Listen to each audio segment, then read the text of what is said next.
এক মুসলমান যদি আর এক মুসলমানকে গালি দেয়, হাদিসেই আছে কবিরা গুনাহ হয় সিবাবুল মুসলিমি ফুসুকুন, মুসলমানকে গালি দেওয়া ফাসিকি কবিরা গুনাহ হারাম। কিন্তু সেই গালিটা যদি আল্লাহ না করুক নবীকে দেয়, তাহলে এটা শুধুমাত্র কবিরা গুনাহ আর ফাসিকি হয় না, বরং ঈমান ভঙ্গের কারণ হয়, কুফর হয়। এমন জঘন্য কুফর যেই কুফুরে লিপ্ত ব্যক্তি সাধারণ কাফেরের মতো বিবেচিত হয় না, সাধারণ মুরতাদ আর ধর্মত্যাগীর মতো বিবেচিত হয় না, বরং পৃথিবীর বুকে সবচাইতে নিকৃষ্ট পাপী বলে বিবেচিত হয়। আল্লাহ রসুল সাল্লাল্লাহু আলাইহি ওয়াসাল্লাম মক্কা বিজয়ের পর যখন পাইকারি ক্ষমা ঘোষণা করেছিলেন, লা তাসরিবা আলাইকুমুল ইয়াউম আনতুমুত তুলাকা, মক্কাবাসী শোনো, তোমাদের উপর আমার কোনো অভিযোগ নাই, যাও তোমরা মুক্ত স্বাধীন। আমার ভাই ইউসুফ তার ভাইদেরকে যে কথা বলেছিল, আমি মুহাম্মদ ইবনে আব্দুল্লাহ তোমাদেরকে সে কথাটাই বলে দিচ্ছি, তোমাদের কোনো ভয় নাই, তোমাদের চিন্তার কোনো কারণ নাই, কোনো অভিযোগ নাই আমার অন্তরে, সব অভিযোগ ঝেড়ে ফেলে দিলাম, তোমরা যাও, প্রত্যেকেই মুক্ত, প্রত্যেকেই স্বাধীন। তো যেই সময় এভাবে পাইকারি ক্ষমা ঘোষণা করেছিলেন, সেই সময়ও আলাদা করে কিছু মানুষের নামের তালিকা দিয়ে বলেছিলেন, এদেরকে যেখানেই পাওয়া যাবে সেখানেই এদের উপর মৃত্যুদণ্ড কার্যকর করতে হবেই হবে। এমনকি এক ব্যক্তির ব্যাপারে সাহাবীরা এসে বলল, ইয়া রাসূলুল্লাহ, সে তো কাবার গিলাফের মধ্যে নিজেকে আড়াল করে রেখেছে, কাবার গিলাফের মধ্যে নিজেকে আবৃত করে নিয়েছে, কাবা তো পবিত্র জায়গা, সম্মানিত জায়গা, হারাম, এই জায়গার মধ্যে আমরা কিভাবে তার রক্তপাত করতে পারি? এখন কি তাকে ছেড়ে দেব, না এই জায়গায় তার উপর মৃত্যুদণ্ড কার্যকর করব?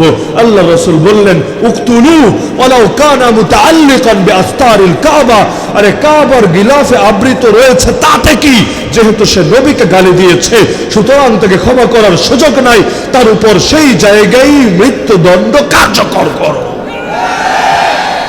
তো দুনিয়ার বুকে সবচাইতে জঘন্য পাপ, সবচাইতে বড় নিকৃষ্ট পাপ আল্লাহর নবীর শানে বেয়াদবি, আল্লাহর নবীর শানে গুস্তাখি।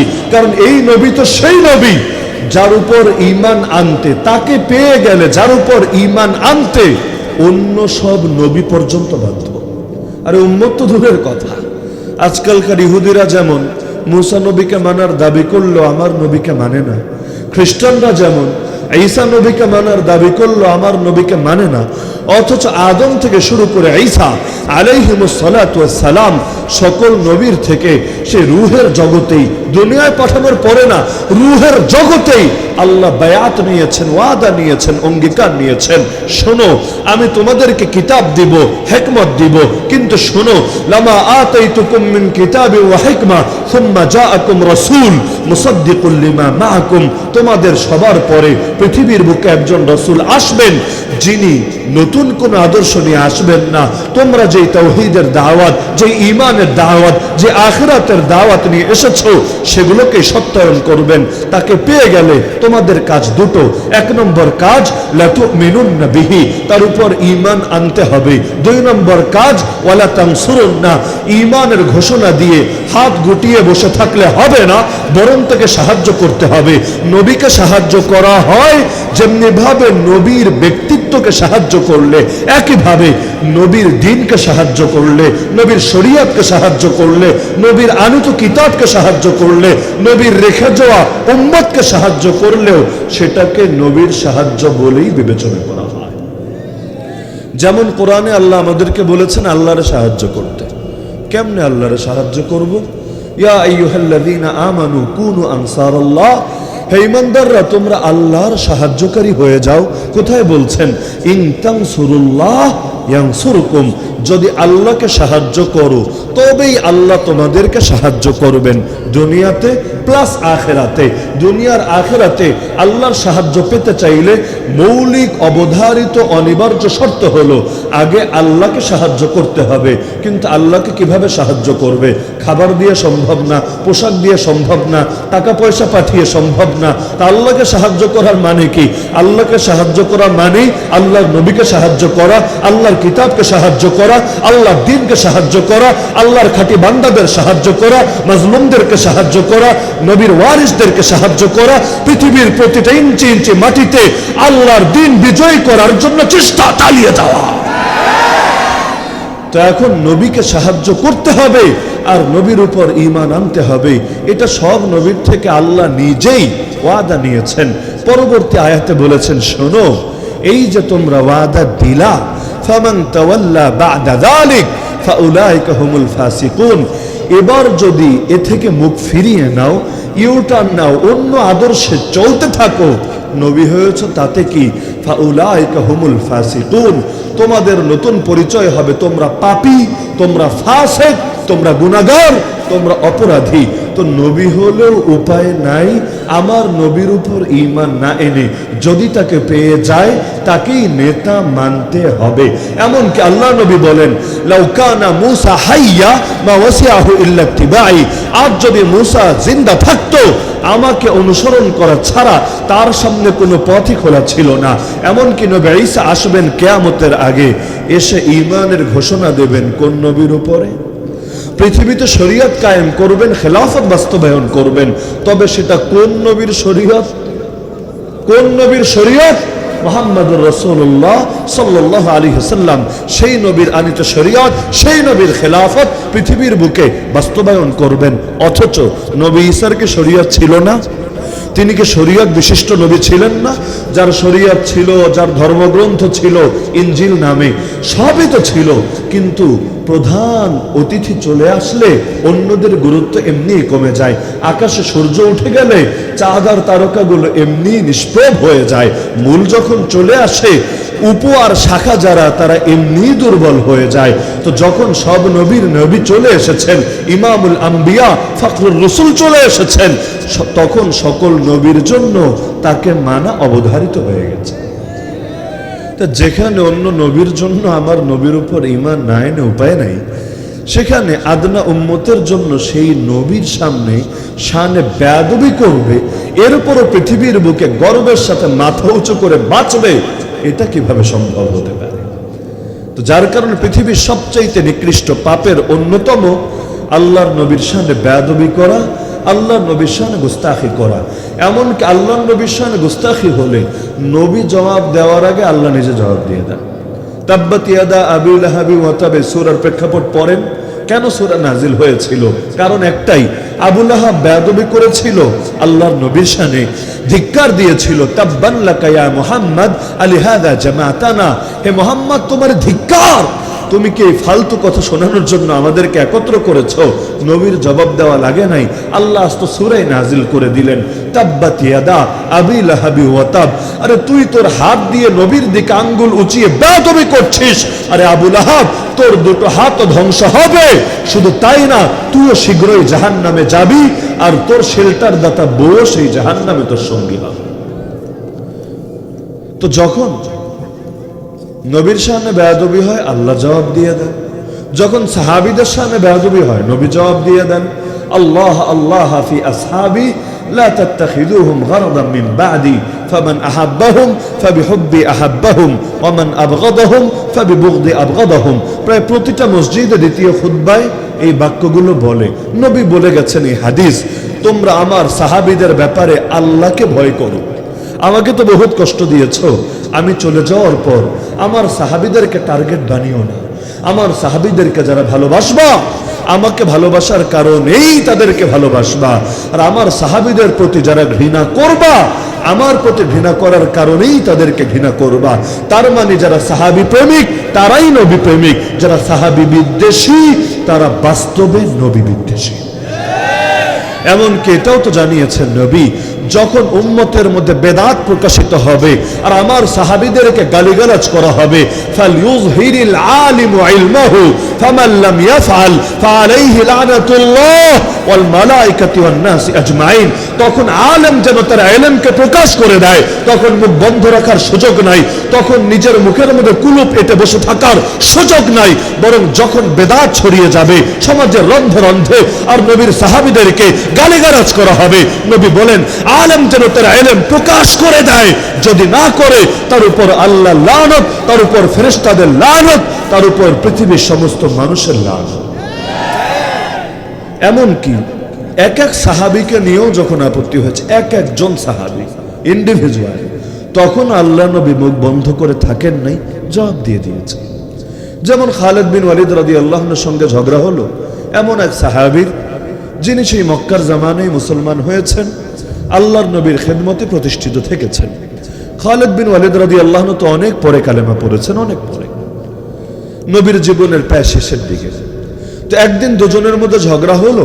খালিদ বিন ওয়ালিদ রাদিয়াল্লাহু আনহু কিছু বকাবকি করলেন। কাকে? নবীর সেই প্রথম যুগের সাহাবীকে। যে বকা দিচ্ছে সেও সাহাবী, যাকে বকা দেওয়া হচ্ছে সেও সাহাবী। আল্লাহ নবী এসে খালিদকে ধিক্কার দিয়ে বললেন, আরে খালিদ, তোমরা যদি এই পরবর্তী যুগে যারা ঈমান এনেছো উহুদ পাহাড় পরিমাণ সম্পদ আল্লাহর পথে দান করো, মা বালাগা মুদ্দা আহাদিহিম ওয়ালা নাসিফাহু, আমার প্রথম যুগের সাহাবীরা আল্লাহর পথে সামান্য পরিমাণ যে দান করেছে এটার ধারে কাছেও তোমাদের এই বিপুল পরিমাণ দান পৌঁছাবে না। কারণ বিপদে বন্ধুর পরিচয়, দুর্দিনে যারা পাশে থাকে তারাই খাঁটি সৈনিক। সুদিনে লোকের অভাব পড়ে না, দুর্দিনে টর্চ লাইট দিয়েও লোক খুঁজে পাওয়া যায় না। মদিনার যুগে মুসলমানের অভাব নাই, আরে মুসলমান যারা খাঁটি তারা তো আছেই। হাজার হাজার ইহুদিও নিজেদেরকে মুসলমান বলে পরিচয় দিতে লাগলো। ইতিহাস যাদেরকে চেনে মুনাফিক নামে। এই মুনাফিকগুলো কারা? এদের অধিকাংশই, ম্যাক্সিমামই বাস্তবে ইহুদি। এই আজকের যুগের নেতানিয়াহু আর ইসরায়েলের জায়োনিস্টদের পূর্বসূরি। সেই সময় এগুলো বাস্তবেতে ছিল ইহুদি, কিন্তু ব্যানার ব্যবহার করেছে ঈমানের, ইসলামের। কিসের জন্য? কারণ যখন যেই আদর্শ পৃথিবীর বুকে প্রতিষ্ঠিত থাকে তখন সেটার পরিচয় দিলেই দুনিয়ায় সুবিধা বেশি মেলে। রাজনৈতিকভাবেও দেখবেন, যখন যেই দল ক্ষমতায় থাকে, বহু লোক এমন থাকে যারা বাস্তবে এই দল করে না, আগেও জীবনে করে নাই, কিন্তু এখন এসে বোল পাল্টিয়ে, সুর পাল্টিয়ে সেই দলের ব্যানার আর সাইনবোর্ডে ব্যবহার করে। কিসের জন্যে? এজন্য না যে বাস্তবেই তার বুঝে এসেছে যে এরা ভালো, এরা সব দিক থেকে উন্নত, না, বরঞ্চ জাস্ট 5 বছর 10 বছর বা নির্দিষ্ট সময়ের জন্য যতদিন তারা সমাজে প্রতিষ্ঠিত থাকবে ততদিন তাদের নাম ব্যবহার করে ধান্দা ভালো করা যাবে। আবার যদি তারা সরে যায়, আবার পল্টি মেরে এসে বলবে, আরে আমরা তো ধোকা দিয়েছি, আমরা তো আইওয়াশ করেছি। বাস্তবে কি তাদের অন্তর্ভুক্ত হয়েছি? সূরা বাকারার প্রথম দিকে পড়েন, দেখবেন মুনাফিকদের বাক্য হুবহু এগুলোই ছিল। মুমিনদের কাছে এসে বলতো, আমান্না, আরে আমরা তো ঈমান এনেছি, আমরা তো তোমাদের জাতি ভাই। নবীর কাছে এসে বলতো, সূরা মুনাফিকুনে পাবেন, নাশহাদু ইন্নাকা লারাসূলুল্লাহ, আমরা সাক্ষ্য দিচ্ছি নিশ্চয়ই আপনি আল্লাহর রাসূল। কিন্তু ইযা খালাউ ইলা শায়াতিনহিম, যখন নিজেদের দুষ্ট নেতাদের কাছে যেত, যখন কাফের মুশরিকদের কাছে যেত, ক্বালু ইন্না মাআকুম, তখন বলতো, আরে ঘাবড়ানোর কিছু নাই, আমরা তো তোমাদের সাথেই আছি। ইন্নামা নাহনু মুস্তাহজিউন, আমরা তো একটু মজা নিচ্ছি, আমরা তো একটু ফান করছি, ওদেরকে বোকা বানাচ্ছি। বাস্তবে আমরা ওদের সাথে নাই, বাস্তবে তো আমরা তোমাদেরই কর্মী। তো কি পরিমাণ সুবিধা থাকলে ইহুদিও নিজেকে মুসলমান বলে পরিচয় দেয়। মাঝে মধ্যে মানুষ অনেক সময় এই বাহ্যিক সাইনবোর্ড দেখে বোকা বনে যায়। বছর দেড়েক আগে পত্রপত্রিকায় মাঝে লেখালেখি হলো যে অনেক ইহুদি নারী যারা এলিট এবং সমাজের উচ্চ বংশীয়, উচ্চ মর্যাদা সম্পন্ন নারী, তারা কালেমা পড়ে মুসলমান হয়ে আরবের বড় বড় প্রিন্স, বড় বড় যুবরাজদের ঘরে বধূ হয়ে ঢুকেছে। সারা দুনিয়ার অনেক মুসলমান সেই খুশি, মাশাআল্লাহ মাশাআল্লাহ। ইহুদিরা হেদায়েত পেয়ে উল্টে ফেলছে। আর ইহুদিরা শুধু ইসলাম বুঝেছে তা না, এখন খাদেমুল হারামাইন শরীফাইন, যারা মক্কার মদিনার খাদেম, সেই সৌদি রাজার বংশের মধ্যে গিয়ে আত্মীয়তা পাকাচ্ছে, সেখানে বউ হয়ে ঢুকছে, ভেবেছে ইসলামের খেদমত হয়ে উল্টে যাচ্ছে, কিন্তু জানে না, হ্যাঁ 2-4 জন খাঁটি ইসলাম কবুল করতে পারে, তা আপত্তির কিছু নাই, কিন্তু এই জাতি সেই জাতি যাদের রক্তের সঙ্গে, ইতিহাস ঐতিহ্যের সঙ্গে বিশ্বাসঘাতকতা মিশে আছে। আমার নবীকে 4-4টা জিহাদ করতে হয়েছে এক ইহুদিদের বিরুদ্ধে। ইহুদি জাতি একটা, কিন্তু নবীকে জিহাদ করতে হয়েছে 4-4টা। একটা বনু নজিরের বিরুদ্ধে, একটা বনু কুরাইজার বিরুদ্ধে, একটা বনু কায়নুকার বিরুদ্ধে, আর শেষেরটা 7ম হিজরিতে খায়বার প্রাঙ্গণে ইহুদিদের বিপক্ষে যুদ্ধ হয়েছে 4টা। কিন্তু 4 যুদ্ধের মূল কারণ ছিল মাত্র একটা, সেই কারণের নাম বিশ্বাসঘাতকতা। এরাই তো সেই জাতি যাদের হাতগুলো হাজার হাজার নবীর রক্তে রঞ্জিত হয়ে আছে। ভাবতে পারেন, আরে সাইয়্যিদুনা হুসাইন রাদিয়াল্লাহু আনহুকে হত্যা করেছে এক ইয়াজিদ, আজও পর্যন্ত সেই দুঃখ মুসলমান ভুলতে পারে নাই এবং কিয়ামত পর্যন্ত পারা সম্ভব না। যারাই আহলে বাইতকে ভালোবাসে তাদের অন্তরে কখনো ইয়াজিদ প্রেম ঢুকতে পারে না। কারবালার ঘটনা প্লাস মদিনার উপর যে অ্যাটাক চালিয়েছিল ঐতিহাসিক হাররার যুদ্ধ, এতে যে বেয়াদবি সে করেছে নবীর আহলে বাইতের সাথে, নবীর সাহাবীদের সাথে, এমনকি তার পাঠানো বাহিনী মদিনায় সাহাবীদের মেয়েদেরকে পর্যন্ত যেভাবে ধর্ষণ করেছে, যেটা সকল ইমামরাই মোটামুটি স্বীকার করে নিয়েছে। কেউ সংখ্যা কম বলেছে, কেউ বেশি বলেছে। যেমন ইমাম ইবনে তাইমিয়া রাহিমাহুল্লাহ বলেছেন, হ্যাঁ ধর্ষণের ঘটনা ঘটেছে, এটা সত্য, তবে যেভাবে প্রচলিত আছে যে কয়েক হাজার ধর্ষণ হয়েছে এটা সত্য না, তবে কিছু কিছু ধর্ষণ যে হয়েছে এটা অস্বীকার করা যায় না। ভাবতে পারেন নবীর শহরে নবীর সাহাবীদের স্ত্রী, মেয়ে, আত্মীয়দেরকে ধরে ধরে ইয়াজিদের পাঠানো বাহিনী ধর্ষণ করে, তিন দিন পর্যন্ত মদিনার সকলের জানমালকে হালাল ঘোষণা করে দেয়। এমনকি নবীর রেখে যাওয়া মসজিদে নববীতে 3 দিন পর্যন্ত কোনো জামাতে নামাজ হয় নাই, কারো সাহস হয় নাই মসজিদে এসে আজান দিবে, ইকামত দিবে, জামাতের সঙ্গে নামাজ আদায় করবে।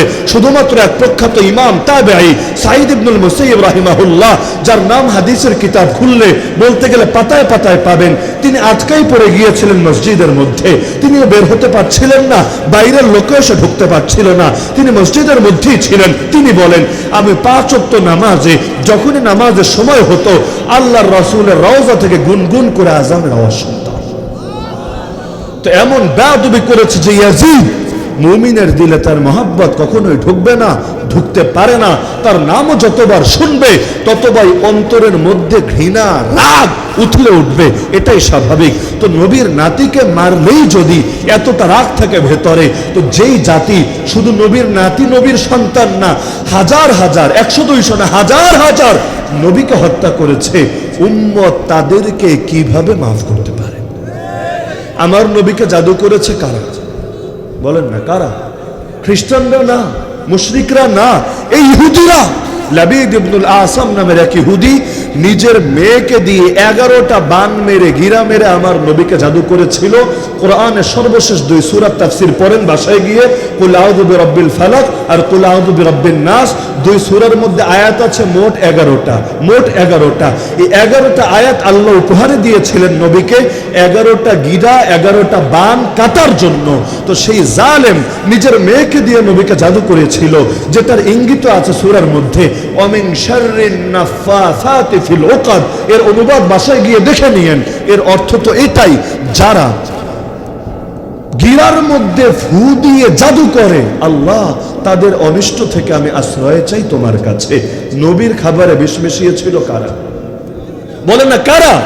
এই সেই ইহুদিরা খায়বার যুদ্ধের পরে নবীকে দাওয়াত দিয়েছে, নবী সরল মনে গিয়েছেন।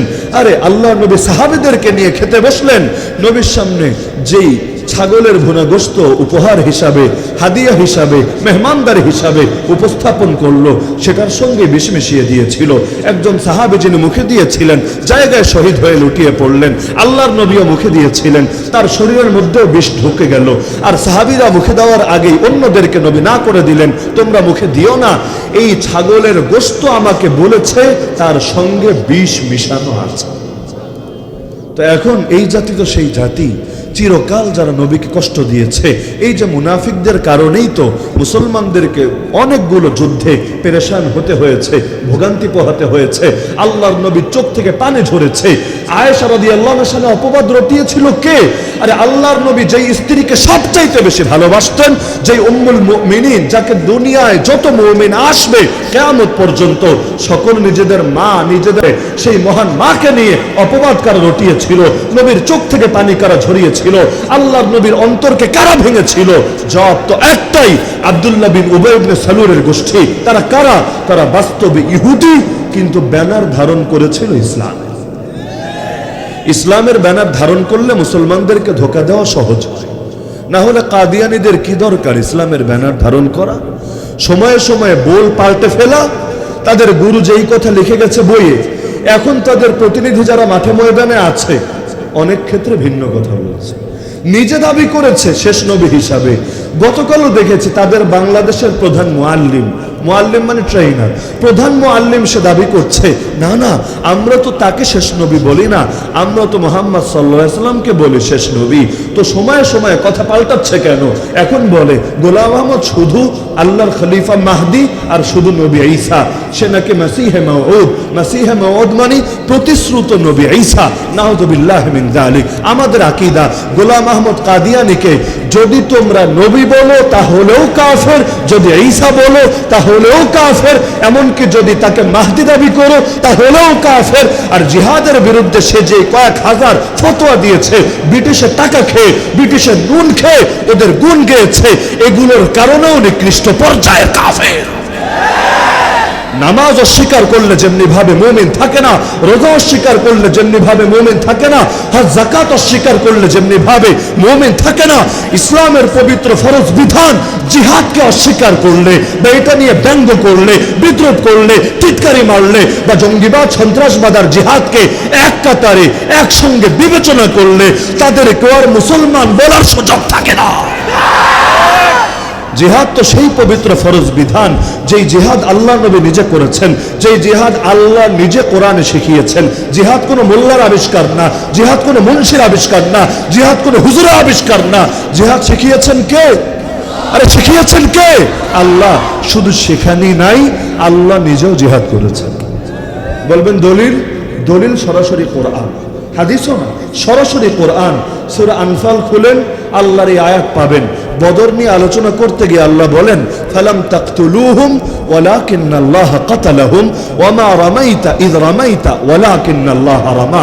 হে নবী, এই যে বদরের ময়দানে 70টা কাফেরকে হত্যা করলেন আর 70 জনকে বন্দী করে আনলেন, কেমনে মুসলমান হত্যা করবে?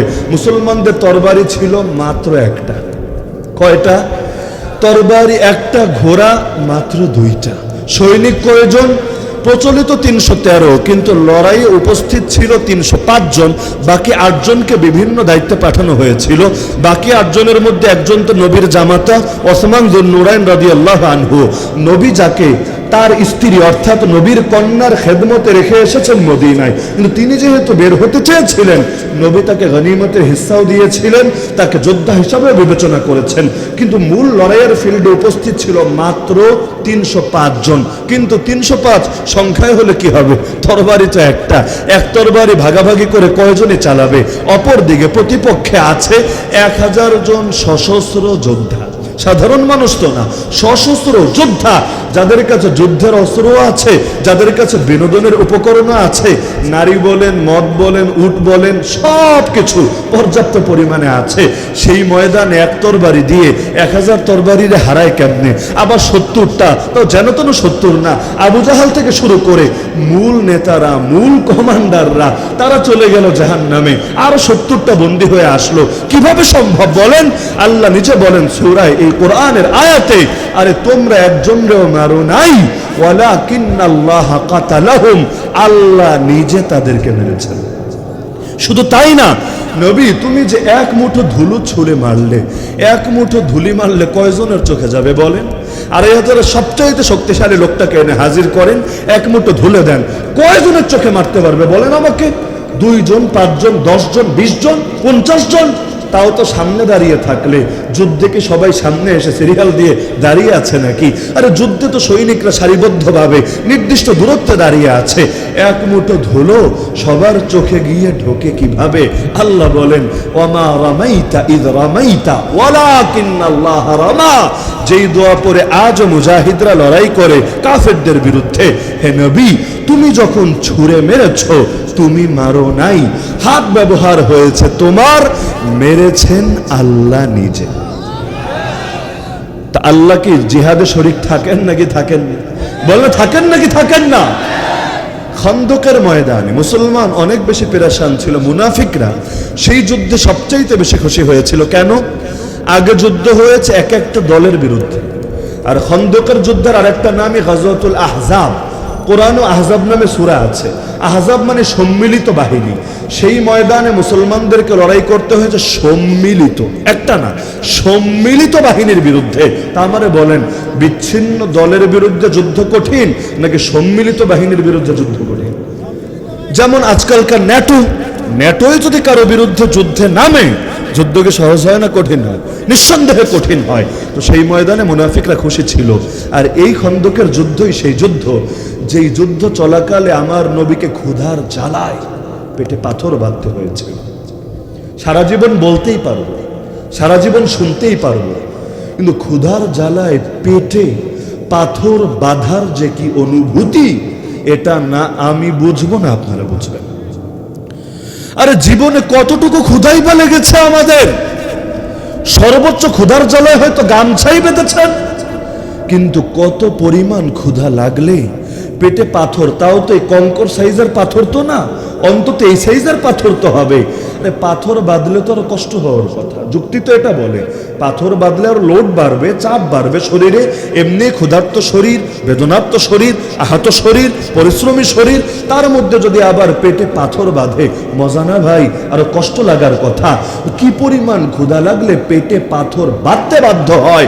সাহাবীরা এসেছিলেন নবীকে দেখাতে, ইয়া রাসূলুল্লাহ, আর তো কোমর সোজা রাখতে পারি না, কিন্তু আপনি তো দায়িত্ব দিয়েছেন গর্ত খুঁড়তে হবে, সাধারণ গর্ত না, এত বিশাল আকারের গর্ত, যেটাকে পরীক্ষা বলে। মানে উপাস থেকে বাহিনী আসলে ওরা যাতে ওদের ঘোড়া, ওদের উট নিয়ে এটা ক্রস করে যেতে না পারে, এই পরিমাণ গর্ত হবে, যেখানে ওপারে যেতে চাইলে নিজেদের নেমে নির্দিষ্ট দূরত্ব অতিক্রম করে রশি দিয়ে উঠে যেতে হবে। কিন্তু এভাবে কেউ বিচ্ছিন্নভাবে নামলে ওদের দফারফা করার জন্য তীরন্দাজ বাহিনী রেডি আছে। তার মানে মোটামুটি পুরো যুদ্ধটা নির্ভর করছে গর্ত খোঁড়ার উপরে। গর্ত যদি খুঁড়তে পারে মদিনা নিরাপদ থাকবে, গর্ত যদি খুঁড়তে ব্যর্থ হয় বাহিনী কোনাকাঞ্চি দিয়েও মদিনায় ঢুকে গণহত্যা চালাবে। শত্রু বাহিনী ঢুকলে তো শুধু যোদ্ধা মারে না, এই যে ফিলিস্তিনের বুকে গত 6.5 সপ্তাহে 13,000 মুসলমানকে মেরেছে, 13,000-এর মধ্যে 6,000-ই তো খালি শিশু। এই শিশুগুলো কোন জঙ্গি বাহিনীর সদস্য, কোন জঙ্গিবাদের অ্যাক্টিভিটিসের সঙ্গে এরা জড়িত? কি অপরাধ এই বাচ্চাগুলোর, যারা দুনিয়াকে এখনো চিনতে শেখে নাই, কিন্তু এদেরকেও জঙ্গিবাদ দমনের নামে, সন্ত্রাস দমনের নামে, ওয়ার টেররের নামে ঠিকই শহীদ করে দেওয়া হলো। আরে ফেরাউন সেই যুগে যেই কুকর্ম করেছিল, এই যুগেই ফেরাউনের প্রেতাত্মাগুলো একই কুকর্মের পুনরাবৃত্তি করছে। ফেরাউন নিজেকে রব দাবি করে ছোট একটা বাচ্চার ভয়ে থরথর করে কাঁপতো, যে বাচ্চাটা যদি একবার দুনিয়ার আলো দেখতে পারে আমার গদিরেই একদিন না একদিন উল্টে দেবে। আরে কেমন রব সে? রব মানি তো যার হাতে সর্বময় ক্ষমতা, তাকেই তো রব বলে। তো রব যদি সে হয়, বাচ্চা কি, বুড়া মানুষ কি, জুয়ানরাও যদি ময়দানে নামে, ও এক ফু দিলেই তো সব নাই হয়ে যাবে। এটাই লজিক, এটাই যুক্তির কথা।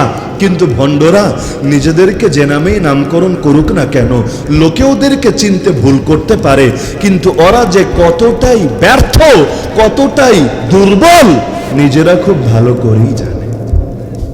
মানুষ যতক্ষণ মুখ বন্ধ রাখে ততক্ষণ সে চালাক না বোকা, এটা সকলে বুঝতে পারে না, বোঝাটা একটু টাফ হয়। কিন্তু যেই মাত্র মুখ খোলে তখন কিন্তু আর্টিফিশিয়াল ভাবে নিজেকে সবসময় চালাক দেখানো যায় না, বরং যে বোকা, কোনো না কোনো কথায় তার বোকামি ঠিকই প্রকাশ পেয়ে যায়।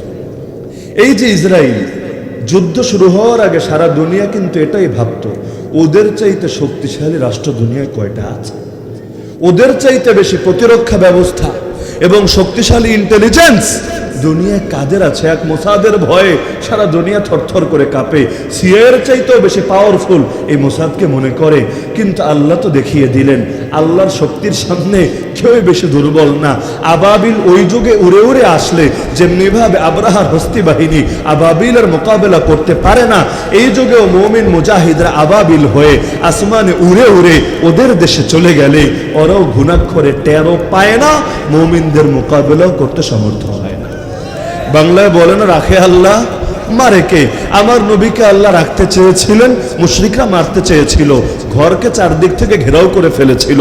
ঘটনা সবাই জানেন। খালি সকাল হোক, খালি মোহাম্মদ বের হোক, ধরে জবাই করে ফেলবো। সকাল হয়েছিল, নবীও বের হয়েছিলেন, গর্ত খুঁড়েও না, সুড়ঙ্গ খুঁড়েও না, প্রকাশ্যে দিবালোকে ওদের চোখের সামনে দিয়েই হেঁটে হেঁটে চলে গিয়েছিলেন। ধরতে পেরেছিল, মারতে পেরেছিল, কেন কেন? আল্লাহ যদি চোখের সামনে পর্দা ফেলে দেন, সামনে থাকা মানুষটাকেও লোকে দেখতে পায় না। ওয়াজআলনা মিন বাইনি আইদিহিম সাদ্দা ওয়া মিন খালফিহিম সাদ্দা ফাআগশাইনাহুম ফাহুম লা ইউবসিরুন। এই আয়াত পড়তে পড়তে নবী বের হয়েছিলেন, সূরা ইয়াসিনের আয়াত, যার অর্থ আমি আল্লাহ ওদের সামনেও পর্দা ফেলে দিলাম, ওদের পেছনেও পর্দা ফেলে দিলাম, ওদের চোখগুলোকে ঢেকে দিলাম, এখন ওরা আর কিছুই দেখবে না। ইয়াজুজ মায়াজুজ আছে নাকি নাই? ওই বাদশা জুলকারনাইনের যুগেই যদি থাকতে পারে, কোরআন মাজিদ পড়লে সূরা কাহাফ পড়লেই তো পেয়ে যাবে। সেই বাদশা জুলকারনাইনের যুগেই যদি থাকতে পারে, এই যুগে না থাকার কোনো কারণ আছে? কারণ বংশধারায় এটা চলতেই থাকবে, চলতেই থাকবে, যতদিন না আল্লাহর আদেশ আসবে, আল্লাহ আযাব দিয়ে ওদেরকে বরবাদ করবেন। কিন্তু কোথায় আছে? এত এত দামি দামি স্যাটেলাইট, পারলে কেউ খুঁজে বের করুক। দাজ্জাল আছে নাকি নাই? আগামীতে জন্ম হবে না আগেই হয়ে আছে? আমার নবীর জামানায় সাহাবী তামিম দারি রাদিয়াল্লাহু আনহু নিজের চোখে সেই দাজ্জালকে দেখেছেন কিনা? সহিহ মুসলিমে হাদিস আছে, অস্বীকারের কোনো সুযোগ নাই। তা আমার নবীর জামানায় যদি দাজ্জাল জিন্দা থাকে, আজকে মুর্দা হওয়ার কোনো কারণ নাই। কারণ ওর মরণ হবে কিভাবে সেটাও নবী জানিয়েছেন। নবী ঈসা আলাইহিস সালামের হাতে ওর মরণ হবে। কারণ আমরাও এক মাসিহের অপেক্ষায় আছি, ইহুদিরাও আরেক মাসিহের অপেক্ষায় আছে। শব্দ কিন্তু এক, আমরাও বলি মাসিহ, তারাও বলে মাসিহ। তারা অপেক্ষায় আছে মাসিহে দাজ্জালের, আমরা অপেক্ষায় আছি মাসিহে ঈসা। ওরা মনে করে দাজ্জাল এসে সারা দুনিয়া ইহুদি রাজত্ব কায়েম করবে, মুসলমানরা মারতে মারতে শেষ করে দিবে। আর আমরা জানি নবী ঈসা আসার পরে দাজ্জালও তাকে দেখে এমন ভাবে গলতে শুরু করবে যেভাবে লবণ পানির মধ্যে গলে যায়। দৌড় লাগাবে, বাবে লুদ নামক জায়গার কাছে গিয়ে তিনি ধরে ফেলবেন, দাজ্জালের গর্দানে আঘাত হানবেন, সামান্য কাটবে, কিন্তু এতেই বেচারা সেখানেই মরে যাবে। এরপর ইহুদিরা পালাতে শুরু করবে, কিন্তু কোথাও সুবিধা করতে পারবে না। গাছের পেছনে গিয়ে কেউ লুকাবে, পাহাড়ের পেছনে কেউ লুকাবে, পাথরের পেছনে কেউ লুকাবে, লাভ নাই। আমার নবী বলেন আল্লাহ সবকিছুর জবান খুলে দিবেন। আল্লাহ চাইলে সবকিছুর জবান খুলে দিতে পারেন কি না? কিয়ামতের দিন আমাদের চোখ, আমাদের কান, আমাদের জিহ্বা, আমাদের লজ্জাস্থান সবকিছু আল্লাহর সঙ্গে কথা বলবে কি না? সূরা ইয়াসিনেই তো আছে বাস্তবতা। আল ইয়াউমা নাখতিমু আলা আফওয়াহিহিম ওয়া তুকাল্লিমুনা আইদিহিম ওয়া তাশহাদু আরজুলুহুম বিমা কানু ইয়াকসিবুন। সূরা ইয়াসিনে আল্লাহ বলেন, আরে কিয়ামতের দিন আমি বান্দার মুখে মোহর মেরে দেব, তার হাত কথা বলবে, তার পা সাক্ষ্য দেবে যে কাজ সে দুনিয়ার বুকে করেছে। এমনকি মানুষ পেরেশান হয়ে নিজের চামড়া ধরে নিজে বলবে, ওয়াকালু লিজুলুদিহিম লিমা শাহিদতুম আলাইনা, কিরা আমার গায়ের চামড়া হয়ে তুই আমার বিরুদ্ধে সাক্ষ্য দিলি কিভাবে? কি করে সম্ভব হলো তোর জন্য? তখন জবাব দিবে গায়ের চামড়া, ক্বালু আনতাকানাল্লাহ, আরে সেই আল্লাহ আজকে আমাদেরকে বাক শক্তি দিয়েছেন, কথা বলার শক্তি দিয়েছেন। আল্লাযী আনতাকা কুল্লা শাই, যিনি সব কিছুর জবানই খুলে দিয়েছেন। তো কোথাও গিয়ে পালাতে পারবে না, যেখানেই পালাবে ধরিয়ে দিবে, ডাকবে এই বাক্যে, তাআল হাযা ইয়াহুদিয়ুন ওয়ারাই খুযহু ফাকতুলহু, আরে মুসলমান জলদি আসো, এই যে আমার পেছনে একটা আসামি লুকিয়ে আছে, ওকে ধরো, ধরে ধরে ওরকে কতল করো, মৃত্যুদণ্ড কার্যকর করো। তো ওরা অপেক্ষায় আছে এক মাসিহের, আমরা অপেক্ষায় আছে আরেক মাসিহের। ওরা স্বপ্ন দেখছে আমাদের প্রথম কিবলা মসজিদ আকসাকে ভেঙে দেবে, নাউযুবিল্লাহ বলবেন না? সেখানে একটা মন্দির বানাবে, থার্ড টেম্পল, সুলাইমানি মন্দির। অপেক্ষা শুধু একটা লাল গরু, লাল গাই। গরুর মধ্যে লোকে যে কি পেয়েছে আল্লাহ ভালো জানে। কেউ গরুর মুত খায়, কেউ গরুর গোবর খায়, কেউ আবার গরুর অপেক্ষায় আছে এমন লাল গাই হওয়া লাগবে যার একটা পশমও হতে পারবে না ভিন্ন কালারের। এটা কিন্তু জানাতো না ব্যাপার না, লাল গাই বাংলাদেশেও বহুত আছে, তো দুইটা চারটা পশম দেখবেন হয়তো কালা, না হলে অন্য কোনো কালারের আছে, কিন্তু মাথা থেকে বা প্রতিটা পশম এমন হবে যেটার রং স্রেফ লাল রেড। এখন এমন একটা গরু পেয়ে গেলে সেই গরুটাকে ওরা দাবি করছে গরু নাকি পেয়ে গেছে, আল্লাহ ভালো জানেন। তো সেই গরুরে জবাই করবে, করে নির্দিষ্ট পন্থায় পূজা দিবে, এটাকে পুড়িয়ে ছাই বানিয়ে যেমনে যেমনে মনে চায় এমনি এমনি ইবাদত বন্দেগী করবে, তাহলে নির্দিষ্ট ক্ষণ আর মেয়াদ ঘনিয়ে আসবে। তখন আমাদের এই মসজিদটাকে, পবিত্র আল্লাহর পবিত্র ঘরটাকে ভেঙে গুড়িয়ে দিবে। আর ওদের আকীদা নবী সুলাইমান মন্দির বানিয়েছিলেন, এখন তার নামেই পুনরায় মন্দির বানাবে। যেমনি ভাবে এই পার্শ্ববর্তী অঞ্চলে বাবরি মসজিদ, আল্লাহর ঘর, এই বাবরি মসজিদকে ভেঙে রাম মন্দির বানিয়েছে। যদিও ঐতিহাসিকভাবে প্রমাণ করতে পারে পারে নাই যে এখানে পূর্বে মন্দির ছিল, তারপরও গায়ের জোরে, ক্ষমতার জোরে আল্লাহর ঘরকে ভেঙে গুড়িয়ে দিয়ে সেই জায়গায় মসজিদ বানিয়েছে। যেভাবে মুরতাদ কামাল আতাতুর্ক, আল্লাহ লানত বর্ষিত হোক এই জালেমের উপর, যেমনিভাবে হাজার হাজার মসজিদকে বন্ধ করেছিল, এর মধ্যে আয়া সোফিয়া, ঐতিহাসিক আয়া সোফিয়া, সেটাকেও জাদুঘরে, মিউজিয়ামে পরিণত করেছিল। যদিও আলহামদুলিল্লাহ সুম্মা আলহামদুলিল্লাহ আল্লাহ আবারও আয়া সোফিয়া ফিরিয়ে দিয়েছেন। আয়া সোফিয়া আবারও মসজিদে পরিণত হয়েছে। দিলে বড় আশা, সেদিন বেশি দূরে না যেদিন কর্ডোভার জামে মসজিদ, মুসলমানদের হাতে নির্মিত ঐতিহাসিক মসজিদ, ইতিহাস পড়তে গেলেই যেটার নাম পাবেন পাতায় পাতায়, আজও সেটা মসজিদ হতে পারে নাই। দিলে বড় আশা, দোয়া রাখি আল্লাহর কাছে, আল্লাহ এভাবে দুনিয়ার যত মসজিদকে মন্দিরে, গির্জায়, মিউজিয়ামে বা অন্য কোনো কিছুতে পরিণত করা হয়েছে, প্রতিটি মসজিদকে আবারও তোমার ঘরে পরিণত করার তৌফিক দিও। যেমনি ভাবে নবীর জামানায় কাবার মধ্যেও 360টা মূর্তি ঢুকেছিল, কিন্তু ঢুকেছে তাতে কি? আরে মসজিদের মধ্যে মূর্তি ঢুকালে সেটা শয়তানের ঘর হয় না, সেটা মন্দির হয় না, সেটা গির্জা হয় না, সেটা প্যাগোডা হয় না। স্বীকৃত মাসআলা, সর্বসম্মত মাসআলা এটা। কোন একটা জায়গায় যদি মসজিদ নির্মাণ করা হয়, কিয়ামত পর্যন্ত মাটির সেই জায়গা থেকে নিয়ে আসমান পর্যন্ত টোটাল জায়গাটা মসজিদ হিসাবেই আল্লাহর তালিকায় লিপিবদ্ধ হয়ে যায়। যদি এর 1 ইঞ্চি মাটিও কেউ যদি মসজিদ থেকে আলাদা করে ভিন্ন কিছু বানায়, পুনরায় সেটাকে আবারও তার মর্যাদা, ঐতিহ্য, শান ফিরিয়ে দেওয়া পৃথিবীর সকল মুসলমানদের উপর ফরজ দায়িত্ব হয়ে যায়। কিন্তু এমন এক যুগে আছে, আরে মসজিদ তো মসজিদ, হাজার হাজার মুসলমান মরছে, হাজার হাজার আলেম ওলামা কোরবান হচ্ছে, এগুলো নিয়েই কথা বলার লোক নাই, প্রতিবাদের লোক নাই। এমনকি কাফের এসে মারে, এতে সমস্যা হয় না, কারণ শিরোনাম তো ভালো, কখনো ওয়ার টেরর, কখনো এটা, কখনো সেটা। কিন্তু মুসলমান যদি প্রতিবাদ করে, আরে প্রতিবাদ দূরের কথা, ইমাম সাহেব মসজিদে যদি খালি মন খুলে কেঁদে কেঁদে দোয়াও করে, আরে দোয়া দূরের কথা, খুতবায় যদি আরবিতেও বাক্য কয়েকটা বলে, যেমন আল্লাহুম্মা আনসুরিল মুসলিমিন ফি ফিলাস্তিন, আল্লাহুম্মা আনসুরিল মাজলুমিন ফি গাজ্জা, আল্লাহুম্মা আনসুরিল মুস্তাদআফিন ফি মালি ওয়া ফি সুমান ওয়া ফিল ইয়ামান ওয়া ফিল জাযাইর ওয়া ফি সিন ওয়া ফিল হিন্দ ওয়া ফি কাশ্মীর, এভাবে যদি দোয়া করে, বহু জায়গা এমন আছে ইমামকে পর্যন্ত জবাবদিহি করতে বাধ্য করা হয়। কারণ এমন এক যুগে এসেছে, নামেই রেখেছে ইমাম, কামে আর ইমাম রাখে নাই। ইমাম অর্থ কি? ইমাম অর্থ কি? যুক্তি কি বলে, বিবেক কি বলে? নেতা চলবে কর্মীর কথায় না কর্মী চলবে নেতার কথায়? এটাই তো দুনিয়ার যে কোনো মানুষের কমন সেন্স আছে। আমি পাগলের কথা বলছি না, মেন্টালের কথা বলছি না, কমন সেন্স যার আছে সে তো এই কথাই বলতে বাধ্য, নেতা তাকেই বলে কর্মী যাকে মানতে বাধ্য থাকে, না হলে নেতা শব্দ একটা ভুয়া শব্দ ছাড়া কিছু হয় না। তো ইমাম আরবিতে বললেন, ইমাম আরবিতে বলে আর বাংলায় বলে কি পার্থক্য আছে? ভাষাভেদে জিনিস তো আর ভিন্ন হবে না। ছাত্র বললেও যা, স্টুডেন্ট বললেও তা, তালেবুল ইলম বললেও তা, আর পশতু ভাষায় তালেবান বললেও তা। তালেবান কিন্তু মূলত কোনো সংগঠনের নাম না, তালেবান মানে ছাত্র। যেহেতু মাদ্রাসার ছাত্র নিয়ে আন্দোলন শুরু হয়েছিল, ওই লোকমুখে ছাত্র ছাত্র ছাত্র বলতে বলতে নামই হয়ে গেছে, বাস্তবে নাম না। বাংলায় যেটারে বলে ছাত্র, ইংলিশে যেটাকে বলে স্টুডেন্ট, আরবিতে যেটাকে বলে তালেবুল ইলম, এটাকেই পশতু ভাষায় ট্রান্সলেট করলে, আপনার ট্রান্সলেটর থাকলে আপনি নিজেই চেক দিয়ে দেখেন গিয়া, এটাকেই পশতু ভাষা, পশতু একটা ভাষা আছে জানেন তো নাকি, পশতু ভাষায় ট্রান্সলেট করলে সেটারই তালেবান বলে। কিন্তু নাম কোন ভাষায় বললেন সেটা মুখ্য না, কিন্তু এর মর্ম কি, অর্থ কি, সেটাই তো মুখ্য।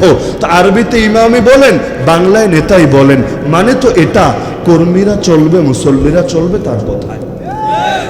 বাংলাদেশের কয়টা মসজিদ আমাকে এমন দেখাতে পারবেন যেখানে সব মুসল্লি, কমিটি, সকলে, কমিটিও তো মুসল্লি, যারা মুসল্লি না এগুলো আবার কোনো কমিটি হওয়ার যোগ্যতাই তো রাখে না। ইন আউলিয়াহু ইল্লাল মুত্তাকুন, কোরআনের আয়াতে আছে মসজিদের দায়িত্বশীল হবে মুত্তাকিরা। মুত্তাকি মানে যাদের অন্তরে আছে আল্লাহর ভয়, আল্লাহর ভয় থাকে যাদের অন্তরে, তারা তো বেনামাজি হয়। তারা বেনামাজি হয়। তো আল্লাহর ঘরের খাদেম হবে আল্লাহওয়ালারা।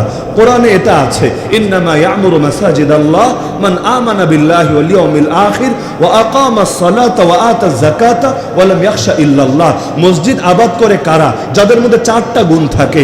1 নম্বর গুণ ঈমান রাখে আল্লাহর উপর এবং শেষ দিবসের উপর। 2 নম্বর গুণ সালাত কায়েম করে। 3 নম্বর গুণ যাকাত আদায় করে। 4 নম্বর গুণ এক আল্লাহ ছাড়া কাউরে ডরায় না। আল্লাহ বললেন মসজিদ আবাদ করবে কারা? 4 গুণের লাস্ট গুণ দেখেন, এক আল্লাহ ছাড়া কাউকে ভয় পায় না। কারণ আল্লাহর কাজ করতে গেলে গায়রুল্লাহ, বাতিল, আল্লাহর দুশমনরা কথা বলবেই, বাধা দেবেই, সমালোচনা করবেই, কাটা বেছাবেই। কিন্তু কেউ সমালোচনা করলেই যদি আল্লাহর সৈনিক থেমে যায়, পৃথিবীর মুখে একজন নবীও তার দাওয়াত পৌঁছতে সমর্থ হতেন না। কারণ সকল নবী মাজলুম হয়েছিলেন, সকল নবীর দুশমন ছিল। কোরআনেই পাবেন, ওয়াকাযালিকা জাআলনা লিকুল্লি নাবিয়্যিন আদুওয়াম মিনাল মুজরিমিন। কিন্তু যত দুশমন তৈরি হয়েছিল, আল্লাহর পথে তাদের মেহনত মুজাহাদা তত বেশি বেড়েছিল। তারা কোনো সমালোচকের সমালোচনায়, কোনো শত্রুর শত্রুতায়, কোনো হিংসুকের হিংসায় নিজেদের মিশনকে থামান নাই। উল্টো লোকে যত মেরেছে, তাদের ঈমানের পাওয়ার তত বেশি বেড়েছে। ব্রিটিশ বিরোধী জিহাদের অন্যতম এক সিপাহসালার ছিলেন আমাদের আকাবির শাইখুত তাফসীর আল্লামা আহমদ আলী লাহোরী রহমতুল্লাহ আলাইহি। ওলামা এবং তলাবারা যে নামটার সঙ্গে খুব ভালো পরিচিত। আহমদ আলী লাহোরী রহমতুল্লাহ আলাইহি গ্রেফতার হয়ে গিয়েছিলেন ব্রিটিশদের হাতে। তাকে শাস্তি দিয়েছিল নির্বাসনের শাস্তি। নির্বাসনে নিয়েও শেষ না, সেখানে তাকে বরফে দিয়ে শাস্তি দিয়েছিল।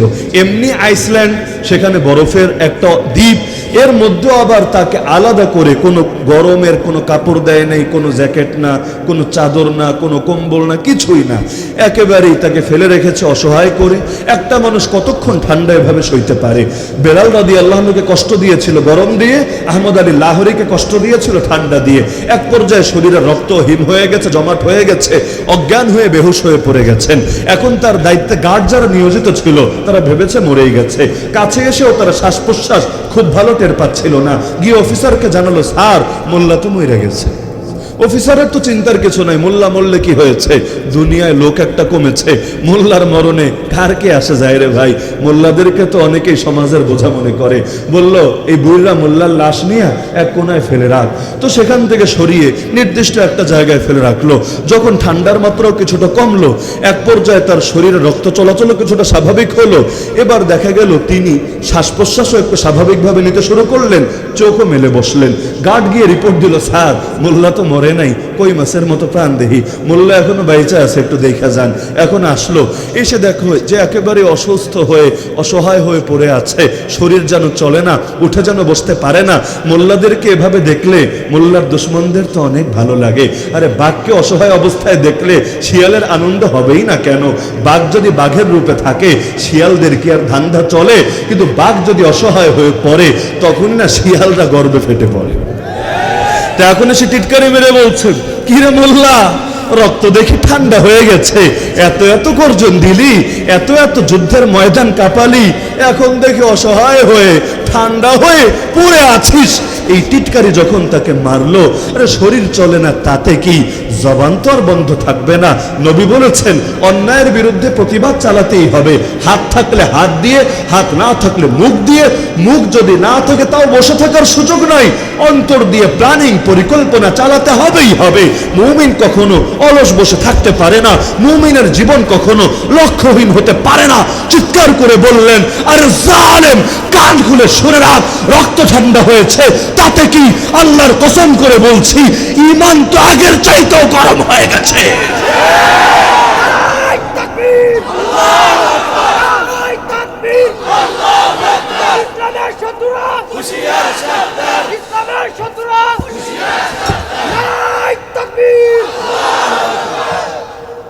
তো দুনিয়ার মধ্যে যে কোনো বিধান নিয়ে যদি কেউ অপব্যাখ্যা করে, তাকে মুসলমান বলে না। কিন্তু এই কাদিয়ানীরা কত কত বিধানের অপব্যাখ্যা করেও নিজেদেরকে মুসলমানই দাবি করে। কেন? মুসলমান দাবি করলেই মুসলমানদেরকে ধোঁকা দেওয়া সহজ হয়। চোর সবসময় চোর সেজে আসে। প্রতিটা মাহফিলেই প্রায় চুরি হয় নাকি হয় না? মসজিদগুলোতেও চুরি হয় নাকি হয় না? আপনাদেরও হয়, আমাদেরও হয়। আমি জীবনে বহু জুতা হারিয়েছি মসজিদে গিয়ে। নামাজ পড়তে গেলে এখন জুতার লগে কি আর ফিতা দিয়ে বেঁধে রাখবো, অথবা নজরকে সেজদার জায়গায় না দিয়ে জুতার জায়গায় দিয়ে রাখবো? আর আমাদের জুতার প্রতি অনেক চোরের আলাদা টান আছে, আকর্ষণ আছে, হয়তো টার্গেটে রাখে। চোর তো দেখবেন যেই পকেট খালি ওইটা কাটে না, যেই পকেট ভরা ওইটাই কাটে। তো জীবনে বহুত জুতা হারিয়েছে। মাহফিলে ভিড়াভিড়ে ঠেলাঠেলি যখন হয়, মুসাফাহা তো অধিকাংশ হাতের সঙ্গেই করে, দু একজন পকেটের সঙ্গেও করে। প্রতিটা মাহফিলে কমিটি বলেন, শ্রোতা বলেন, বক্তা বলেন, গণহারে মোবাইল মানিব্যাগ চুরি হয়। রাস্তা অ্যাক্সিডেন্ট হলে দেখবেন অসহায় হয়ে আহত হয়ে পড়ে থাকুক বা ডেড স্পট নিহতই হয়ে যাক, দেখবেন সবার আগে যে জিনিসটা গায়েব হয়েছে সেটার নাম তার পকেটের মোবাইল এবং মানিব্যাগ। কারা নিয়েছে? সব জায়গায় চোররা যে ওত পেতে বসে থাকে বিষয়টা এমন না, কিন্তু অনেকেরই লোভে পড়ে নিজের ভেতরের পশুত্বকে আর সংবরণ করতে পারে না, মানুষটাকে যায় সাহায্য করার ভান ধরে, কিন্তু ফিরে আসে তার পকেটটা কেটে। তো এখন চোর যদি চোর সেজে আসে, সবসময় চুরি করতে পারে না। কখনো বিশাল বড় দরবেশ সেজেও আসে, নাকি আসে না? দেখবেন পাগড়ি পরে মুখে বড় বড় দাড়ি নিয়ে এসেছে, কিন্তু হাতে হাতে ধরা খেয়েছে চুরি করে। কেউ ইয়াবা ব্যবসা করে, কেউ অন্য কোনো ধান্দা করে, এক একজন এক একটা করে, কিন্তু লেবাস এটা বানিয়েছে কেন? দিনের প্রতি অনেক ভালোবাসা, এজন্য না। যেমন প্রতি বছর নির্বাচন আসলে অনেক নামাজের সংখ্যা বাড়ে, অনেক দাড়িওয়ালা টুপিওয়ালা লেবাসওয়ালার সংখ্যা বাড়ে। এটা যে শুধুই দাড়ি টুপির মহাব্বত করে এমন না, কারণ মহাব্বত থাকলে তো সারা বছরই থাকবে, শুধু ভোটাভুটির সময় তো আলাদা মহাব্বত থাকবে না। কিন্তু নির্দিষ্ট সময় নির্দিষ্ট পোশাক পরলে সন্দেহ যাক অস্বাভাবিক না। আমরা মানুষের মন পড়তে পারি না, কার ভেতরে কি আছে জানি না, তবে সন্দেহ জায়গা আবার অস্বাভাবিক না। তো এখন কাফেররা জানে যদি আপনাকে এসে অফার করে, বেটা তুই হিন্দু হয়ে যা, খ্রিস্টান হয়ে যা, বৌদ্ধ হয়ে যা, নাস্তিক হয়ে যা, আপনি হবেন না। কয়জন মানুষ এমন আছে যে কোটি টাকা দিলেও কাফের হবেন? কয়জন বলেন? আমাদের বাংলাদেশের বাস্তবতা আলহামদুলিল্লাহ এমন, যারা ঠিকমতো নামাজ পড়ে না, রোজা রাখে না, বা দ্বীনের লাইনে বহুত গাফলতি, তাদেরকেও যদি আপনি ঈমান ছাড়ার প্রস্তাব দেন, ঈমান ছাড়বে তো নাই, উল্টা আপনারও হয়তো আস্ত রাখবে না। আলহামদুলিল্লাহ ঈমানের নিভু নিভু হলেও এক আগুন প্রত্যেকের বুকের ভেতর জ্বলে, বারুদে বারুদে ঘষা লাগলে সে আগুনটা ঠিকই জ্বলে ওঠে।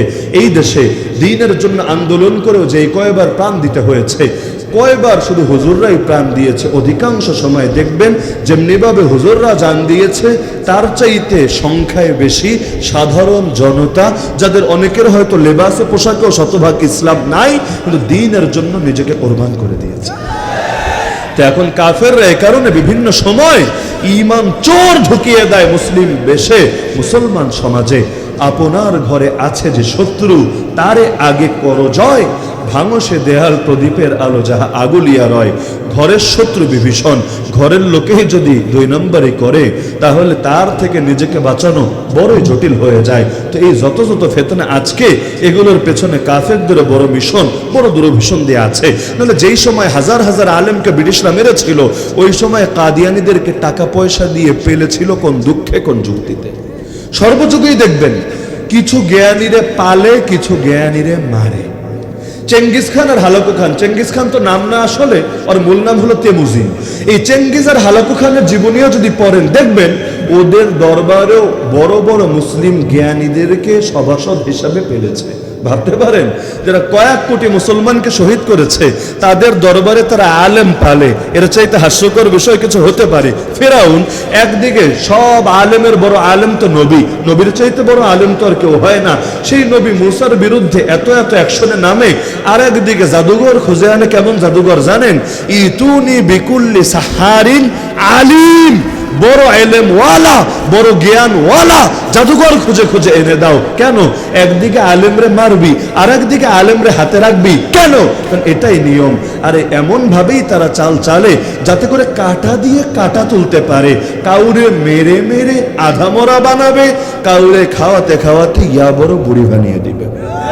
কাউকে তাকবীরও দিতে দেবে না, মুখের জবানটাও কেড়ে নিবে, আর কাউরে নিয়ে বিরিয়ানি খাওয়ায় মেহমানদারিও করবে। এটাই সর্বযুগের নিয়ম, এটাই সর্বযুগের নীতি। তো দুনিয়ার কাফের দেশগুলো দেখেন না, একদিকে ইসলামের পক্ষে কথা বলে নাকি বলে না? এই যে এখন যে ক্ষমতায় আছে, যুক্তরাষ্ট্রের প্রেসিডেন্ট, আমেরিকার প্রেসিডেন্ট, বেচারা ক্ষমতায় আসার আগে এক ভাষণে খালি একটা হাদিস বলেছিল, আরবি তো বলতে পারে না, বাংলা ইংলিশেই বলেছিল আর কি, তোমাদেরকে অন্যায় দেখলে যাতে হাত দিয়ে প্রতিরোধ করে, না পারলে মুখ দিয়ে প্রতিবাদ করে, তাও না পারলে অন্তর দিয়ে ঘৃণা করে বা পরিকল্পনা করে। বা আমাদের আবেগে মুসলমানরা সেই রকম খুশি, আরে এবার আমেরিকা এমন একজন প্রেসিডেন্ট পেতে যাচ্ছি, আমাদের বেলায় মানবাধিকারও খুঁজে পাওয়া যায় না। যে ব্রিটিশরা আমাদের আকাবিরদের মেরেছে, একে ব্রিটিশরা কাদিয়ানিদেরকে পেলেছে, খালি পালেই নাই। আজও কাদিয়ানিদের হেড অফিস কোথায়? লন্ডনে।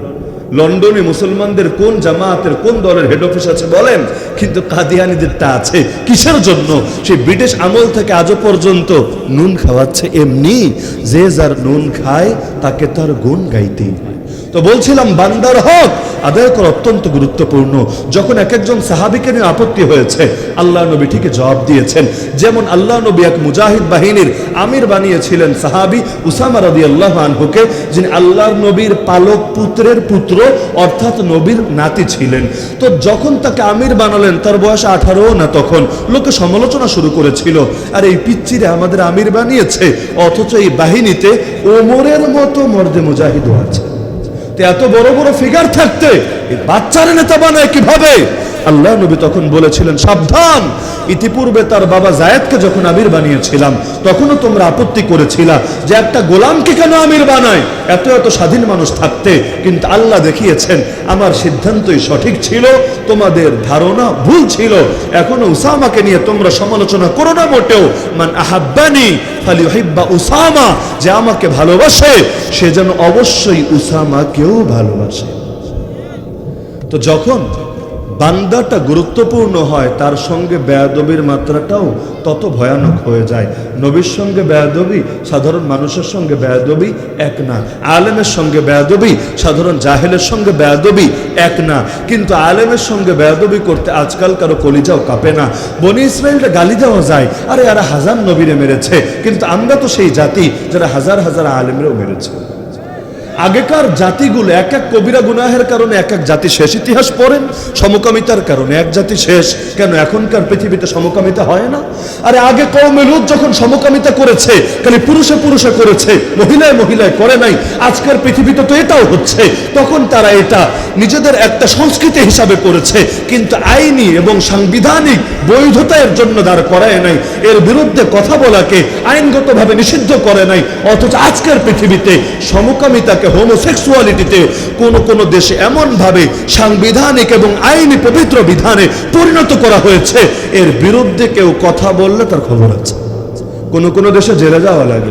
কাতার বিশ্বকাপের আগে কাতার খালি সমকামিতা নিয়ে দুই একটা কথা বলেছিল, বয়কট কাতার বয়কট কাতার বলে গোটা পশ্চিমা বিশ্ব দেশ গরম করে ফেলেছিল। এই বাংলাদেশ আজও রাষ্ট্রীয়ভাবে সাংবিধানিকভাবে সমকামিতা নিষিদ্ধ, কিন্তু এই দেশের মধ্যেও প্রকাশ্য সমকামিতার পক্ষে প্রচারণা চলে নাকি চলে না? বিশেষ করে বিশ্ববিদ্যালয়গুলোতে, শিক্ষাঙ্গনগুলোতে সমকামিতার পক্ষে গোপন বিষ ঢুকানো হয় নাকি হয় না? না হলে এই যে ট্রান্সজেন্ডার, এটা বাঙালির হাজার বছর ঐতিহ্য সংস্কৃতির সঙ্গে কবে সামঞ্জস্যপূর্ণ ছিল?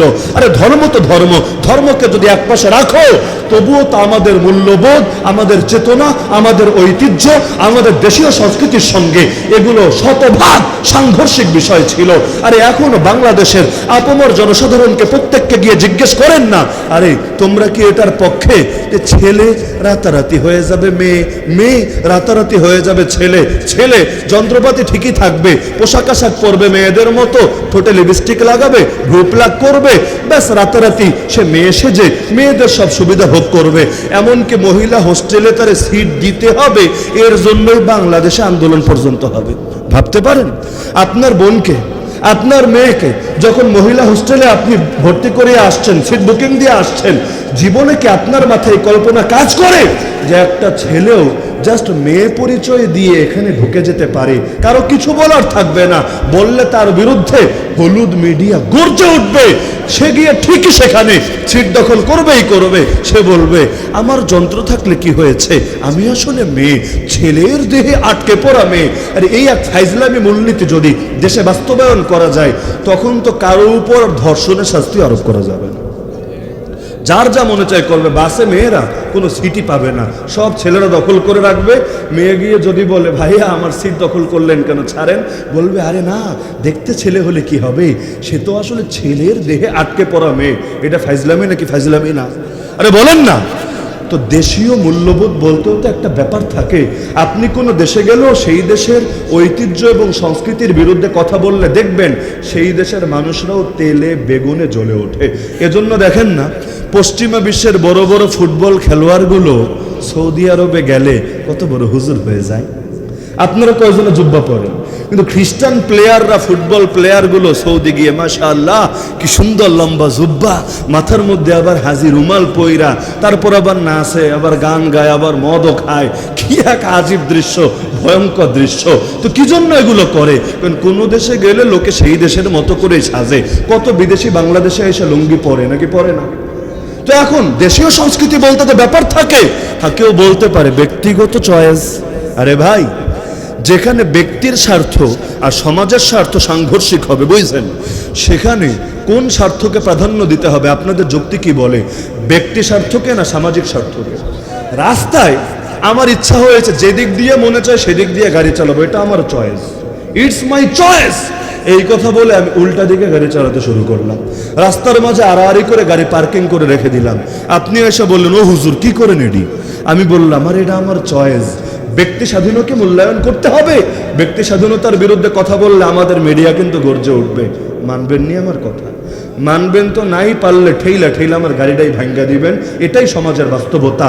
তো এক জায়গায় ব্যক্তি স্বার্থ, এক জায়গায় সামাজিক স্বার্থ। তো ব্যক্তি স্বার্থ যদি মানিও যে বেড়া বেডি হয়ে যাবে, বেডি বেড়া হয়ে যাবে, এটি ব্যক্তি স্বার্থ। নবীরে গালি দিবে, সমকামিতার পক্ষে কথা বলবে, ইসলামের বিরুদ্ধে আওয়াজ তুলবে, যদি তর্কের খাতিরে মানিও, এগুলো ব্যক্তি স্বার্থ। কিন্তু এগুলো সামাজিক স্বার্থের পরিপন্থী, ধর্মীয় স্বার্থের পরিপন্থী, দেশীয় স্বার্থের পরিপন্থী।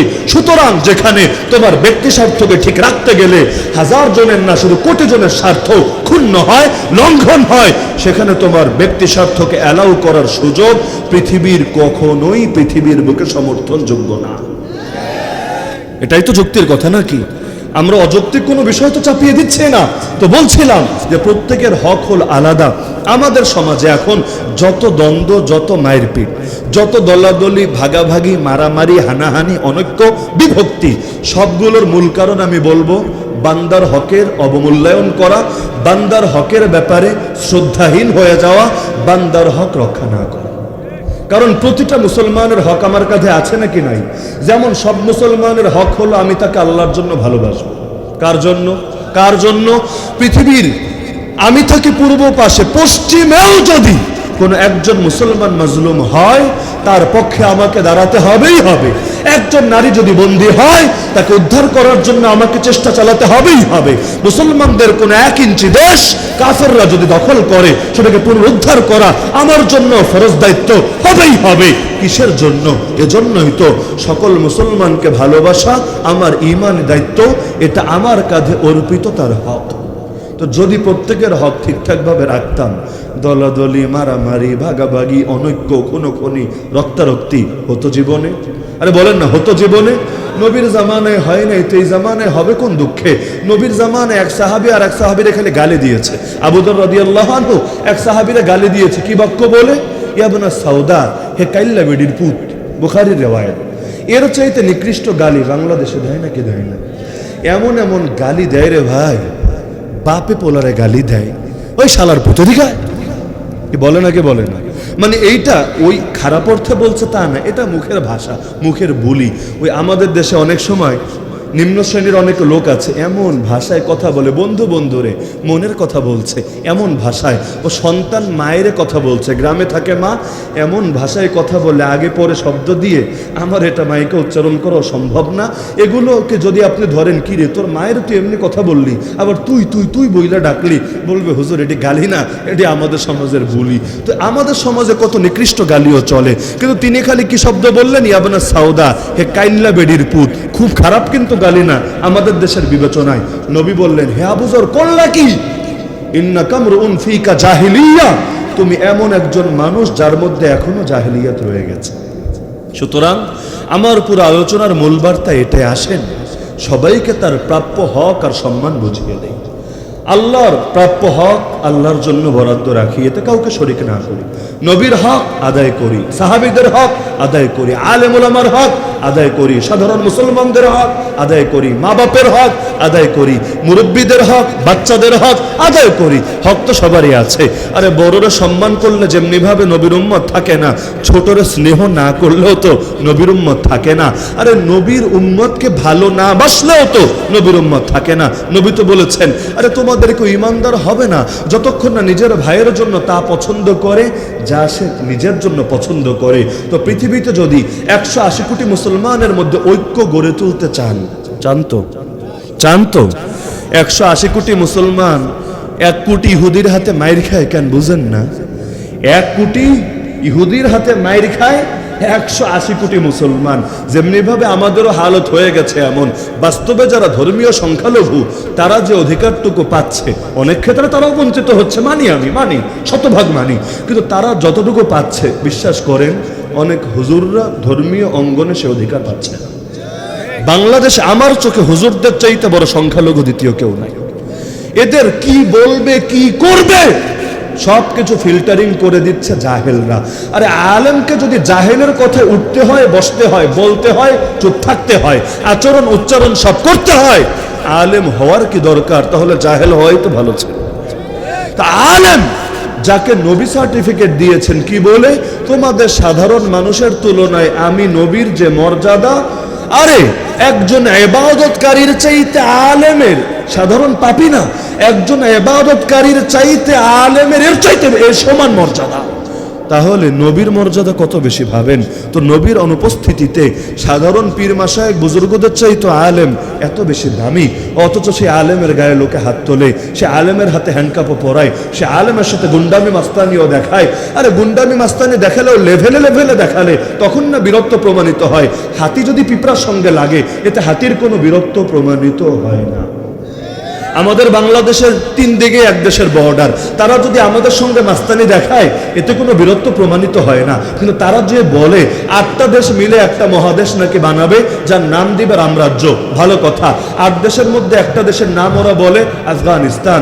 আমার এই দিনটা দেখার জন্য একটু লম্বা টাইম বেঁচে থাকতে মনে চায়, যে সেই দিনটা আমি দেখব যখন গরুর মূত্র খেয়ে শক্তি সঞ্চয় করে, গরুর গোবর দিয়ে কেক বানিয়ে খেয়ে পেট ভরে তারপর এরা লড়াইয়ে নামবে সেই আফগানিস্তানের বিপক্ষে, যাকে ধ্বংস করতে এসে ব্রিটিশও সাইজ হয়ে গেছে। সোভিয়েত ইউনিয়ন 9 বছর যাদের সঙ্গে খেলাখেলি শেষ করে পৃথিবীর মানচিত্র থেকে সোভিয়েত ইউনিয়ন নামটাই হারিয়ে গেছে। অবশেষে আমেরিকা এসে 19টা বছর লাফালাফি, ঝাপাঝাপি, কাপাকাপি সবকিছু করে 19 বছর পর তে লেজ গুটিয়ে পালাতে শুধু বাধ্য হয় নাই, আমেরিকার কোমরও ভেঙে যায় অবস্থা, সুপার পাওয়ারের পর্যায় থেকে নেমে যায় অবস্থা।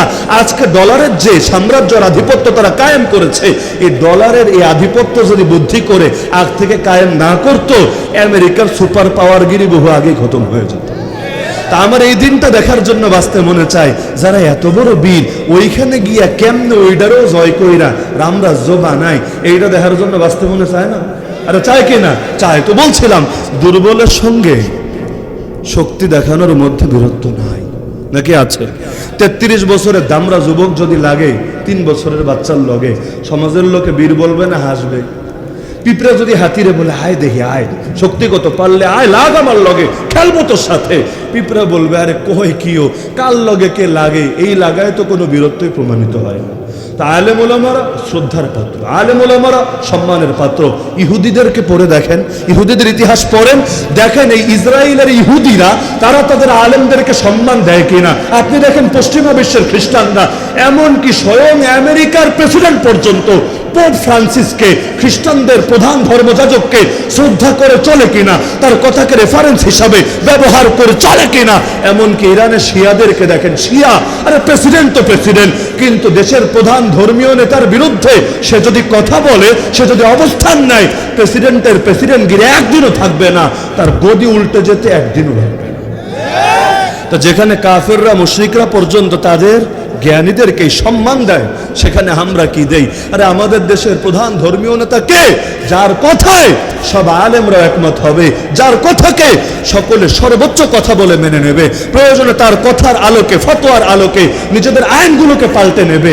এই মর্যাদা আমরা আজও পর্যন্ত কাউকে দেই নাই, দিতে পারি নাই। নিঃসন্দেহে এটা আমাদের কপাল পোড়া, আমাদের ব্যর্থতা, আমাদের লাঞ্ছিত হওয়ার এক আলামত। নবীর ওয়ারিসকে সম্মান দেই নাই তো সারা দুনিয়ায় যদি বৃহৎ ঐক্য কায়েম করতে চান, 180 কোটি মুসলমানের ঐক্য যেদিন হবে সেদিন এই পৃথিবী আবারও মুসলমানদের হবে। দুনিয়ার কেউ আর দমিয়ে রাখতে পারবে না, কেউ না। 180 কোটি মুসলমানের 360 কোটি হাত, 360 কোটি পা, আর জবানগুলোতে নারায়ে তাকবীর, আল্লাহু আকবার তা আছেই। এই শক্তি নিয়ে যখন ঝাঁপিয়ে পড়বেন, কেউই দমিয়ে রাখতে পারবে না ইনশাআল্লাহ। তো আমার মূল বার্তা এটাই যে আমরা আল্লাহর হক তো আদায় করবই, না হলে তো আখিরাত পুরাই বরবাদ। বান্দার হক আদায় করতেও কার্পণ্য করব না। কোরআন খুলেন, হাদিস খুলেন, দ্বীনি কিতাব পড়েন, আলেম ওলামার কাছে গিয়ে শুনে নেন কার কি হক ভালো মতো জানেন। আগে তো জানতে হয়, পরে মানতে হয়। আগে জানেন, অক্ষরে অক্ষরে মানেন। ঐক্যের জন্য সারাদিন স্লোগান দেওয়া লাগবে না, চিৎকার চেঁচামেচি করা লাগবে না। সকলের হক যদি ঠিকভাবে আদায় করে, পৃথিবীর বুকে মুসলমানদের দুর্বার ঐক্য, সীসা ঢালা প্রাচীরের মতো ঐক্য গড়ে উঠতে মোটেও সময় লাগবে না ইনশাআল্লাহ। মনে থাকবে তো ইনশাআল্লাহ? আজানের টাইম হয়ে গেছে না? আজান কয়টায়?